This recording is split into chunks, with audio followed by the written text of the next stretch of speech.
നമ്മൾ ഇന്ന് ഉണ്ടാക്കാൻ പോകുന്നതേ നല്ല കോവയ്ക്കും തേങ്ങാക്കൊത്തും പച്ച ചെമ്മീൻ ഇട്ടിട്ടുള്ള ഒരു തോരനാണ് കേട്ടോ. ഒരു വെറൈറ്റി തോരനാണ്, നല്ല ടേസ്റ്റ് ഉണ്ട്. അപ്പോൾ ഇതെല്ലാവരും ട്രൈ ചെയ്യണം. അപ്പോൾ പാനിലേക്ക് കുറച്ച് വെളിച്ചെണ്ണ ഒഴിക്കുക. ചൂടാവുമ്പോൾ കടുകിട്ട് പൊട്ടി കഴിയുമ്പോൾ നമ്മുടെ സവോളയും പച്ചമുളകും ഇട്ടൊന്ന് വഴറ്റാട്ടോ.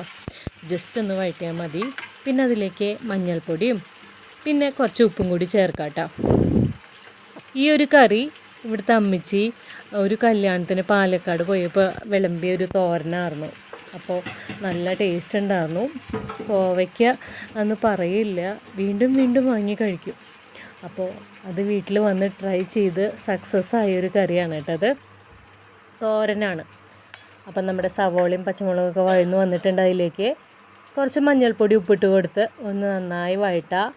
പിന്നെ അതിലേക്ക് നമ്മുടെ കുഞ്ഞു ചെമ്മീനും തേങ്ങാക്കൊത്തിട്ട് ഒന്ന് സോട്ട് ചെയ്തതിന് ശേഷം അതിലേക്ക് നമ്മുടെ നാലാക്കി അരിഞ്ഞ് വെച്ചിരിക്കുന്ന നമ്മുടെ കോവയ്ക്കാനെ ഇട്ട് കൊടുക്കുകയാണ് ചെയ്യുന്നത് കേട്ടോ.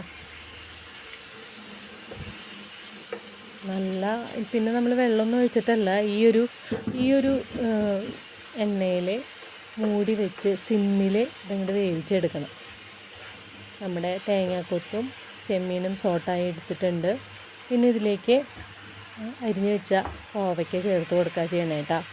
കുറച്ച് പഴുത്തൊക്കെയുണ്ട്, പക്ഷേ നമ്മുടെ വീട്ടിലെ കോവയ്ക്കാണ്, നല്ല ടേസ്റ്റ് ഉണ്ട്.